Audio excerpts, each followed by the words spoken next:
thing working? I really hope it's working. I hope I'm getting sound because I don't know right now. Sounds like I'm getting sound through here. All right, so yesterday I did a live stream taking a look at the Pac-Man microplayer. And I've got the Dig Dug one to also take a look at today. And I'm really hoping all this works. I just realized I forgot to set up one of my lights. So that's a little awkward. I'm going to go grab... See, that's one of the things about live streaming. That's one of those pitfalls of doing it live is that, you know, it's like normally if I make a mistake, I could just stop it and I could go back and I could do it again. But since we're live streaming, this is live. So hold on one second here as I watch. This is the top dollar stuff. This is the stuff people tune in for. This is all the great stuff. So I've got my little lighting kit here. And so we're just going to whoop. And then we're going to whoop, whoop. We're going to whoop.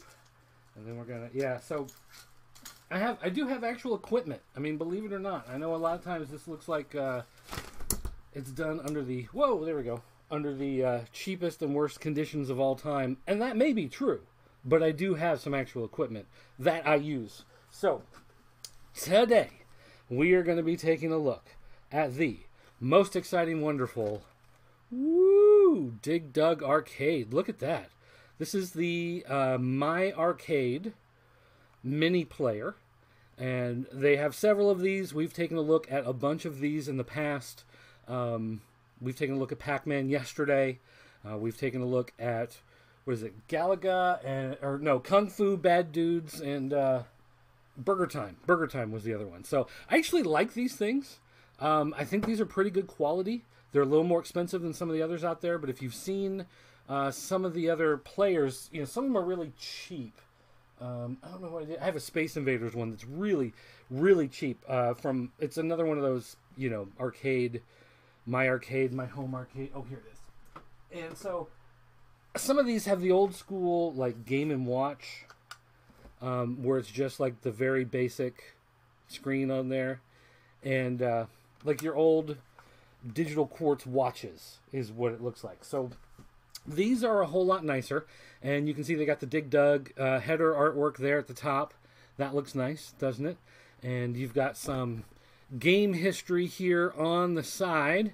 And let's see, this one says, Figars and Pukas and Falling Rocks, oh my, join Dig Dug on the ultimate adventure to vanquish underground monsters. Making his first appearance in Japan in 1982, the air pump wielding hero has since become an arcade legend. And there you go, because that's big news. He's a legend. You know, all of these have the same package. So we've talked about the package before. You know, you've got some of the artwork on the side that kind of models after the artwork from the actual arcade cabinet.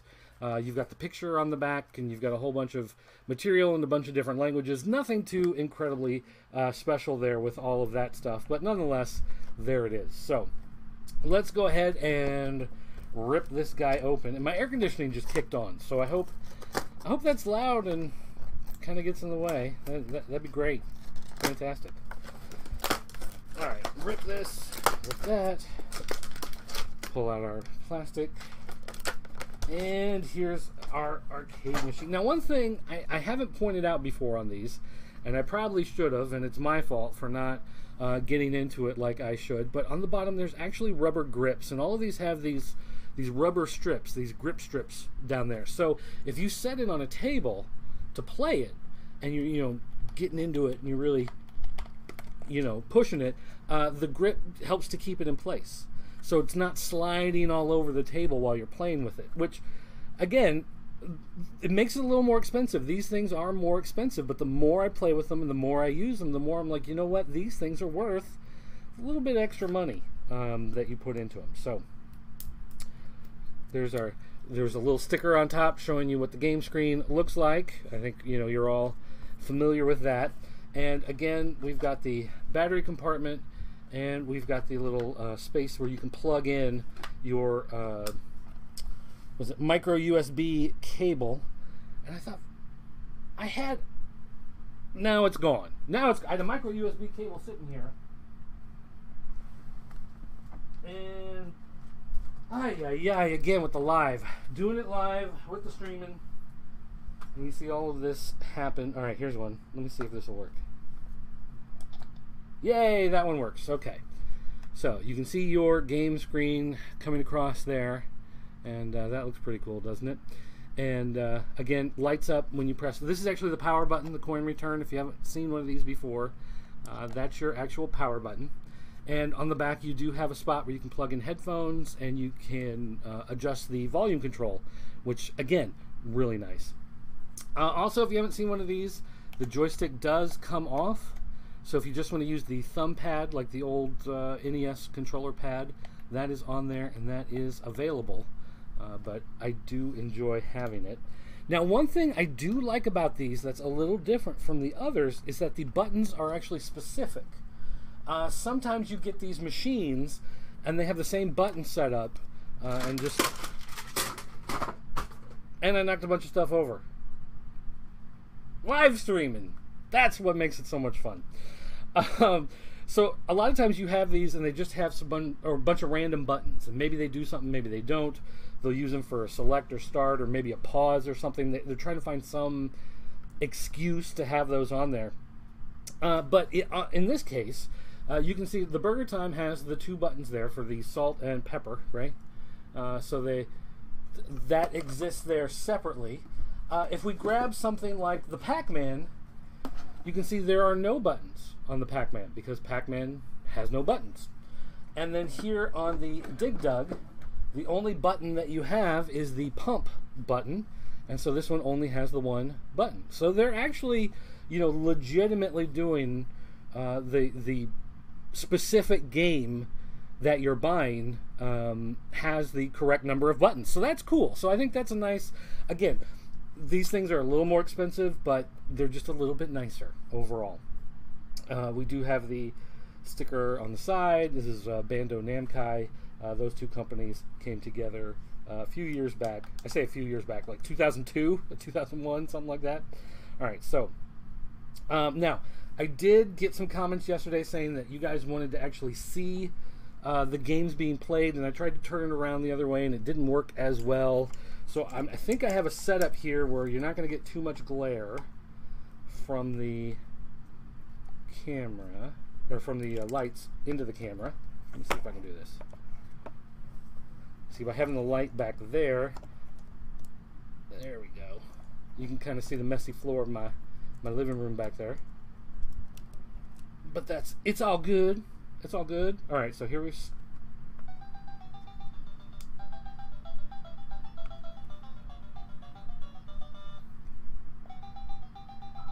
Now let's hope that I can play well enough to not completely embarrass myself. Already I'm having a problem with this joystick. There we go. Oh, and somehow I was facing the wrong way. That's always fun. Try this again. Yeah, I'm having some issues with this joystick, really, a lot. I'm going to try to take the stick off there, because I'm having problems with going down, of all things.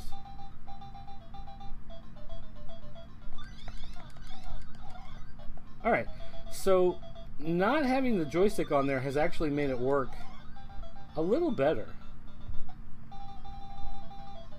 Now, I'm pressing up, and it's not going up, as you can see.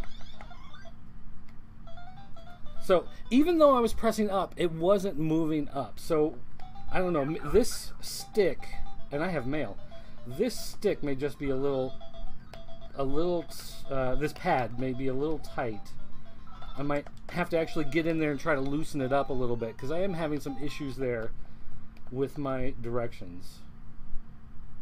And there's my terrible high score that you can see. Dig Dug, copyright 1982 BNEI. I need to look that up. I need to see what BNEI stands for, because that's Bandai Namco Entertainment International, I guess.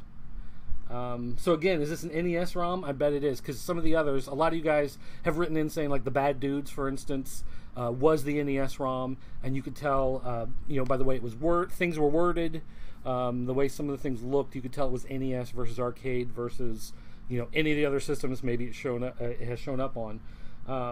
So this Dig Dug, maybe this is also an NES, I'm not sure. We'll have to look at some game screens to compare it to. But again, this pad is just I'm really having an issue with this pad. This is the first one I've really had a problem like this with. Usually these have been pretty good. Alright, here comes a guy down. Alright, so now that all seems to be working. This dragon guy is going to try to get up right here off the edge of the screen. I'd go down there, but I know he's coming up. Here we go. Boom! That's how you do it. Alright, so, what have we learned?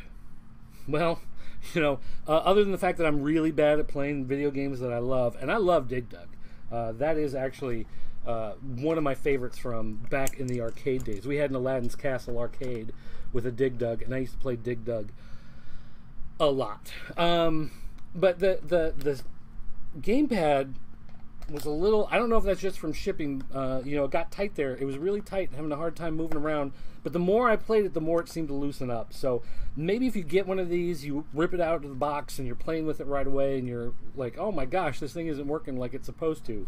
Then it may just be that, you know, it just needs a little bit of time to loosen up, because now it seems to be playing, you know, a lot better than it was before. But here, I'm going to sit here with my happy little fake family and say, hey family, look. If you're looking into buying some of these old arcade things, these mini arcade machines, there's several different ways you can go. And these, so far, have been kind of the best of the ones I've been messing with. They were more expensive, and I was really kind of, you know, at the beginning, I was like, they're not arcade exact, you know, because they're a wider body, but they do a really good job of giving you that feel. They're very sturdy, very well constructed, compared to some of these other ones, like these little tiny ones here. These little tiny, like keychain size ones, these are more accurate to the actual size and shape, but they're so much tinier. They're a little bit more difficult to work with, even though they're still really, really cool. You know, and these are cheaper, you know, obviously, so that helps. But, you know, having these on your shelf is cool, but actually playing them is a bit more difficult. Whereas these are a lot of fun, and the other ones, I'm trying to remember, there's the My Arcade. They now have Rampage, they have Frogger, they have Centipede. Those are okay, and I do kind of like those, but I feel like these are a higher quality. Maybe it's the selection of games, and I'm just kind of biased as far as the selection of games goes. But I do think these play a little bit better, and the added expense is worth it in the long run, especially because you have the headphone port, and it can run on batteries, or you can plug it in, which is a bonus for whether or not you want to take it with you and, you know, sit in the car and play, you know, whatever you're going to do, take it to work. You're sitting on the train. If you're sitting on the train going to work and you're, you know, playing on one of these, you're guaranteed to make a friend or two from someone that's going to come up and ask you a couple questions. So definitely give it a hands up. A hands up? Sure, a hands up. Oh, not just a thumb. We're doing whole hands here, folks.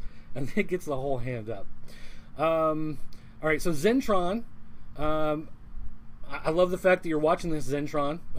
Let's see. You love the sound effects, the little details, the classic bleeps and bloops. And yeah, this does have good sound to it. There's a speaker there on the back, which I don't know if it's not showing up at all on the... You barely even see that there's little black dots there. But there is the speaker there. And because you have volume control in the back, you can make it louder. So if you do want louder, and you want louder bleeps and bloops and whatever, you can do all of that as well. Lightning Bolt, Libby, Cupcat, LBL. You thought I would have a problem with the joystick, and you nailed it? Is that what it's going to be like? Is this how we're going to play this game? You need to go back to work. You got homework to do, little girl. That's my daughter, everybody. And she's supposed to be working right now. So you better get back to work. Besides, where's this? This girl right here. This is my good family daughter. My fake family daughter. Look at how happy she is. She's smiling. She just wants to play the game. So, all right, guys, that's gonna do it for me doing this show. Thanks for watching, and I'll see you next time. And now back to the live streaming. Where's the thing? Where's it at? There it is.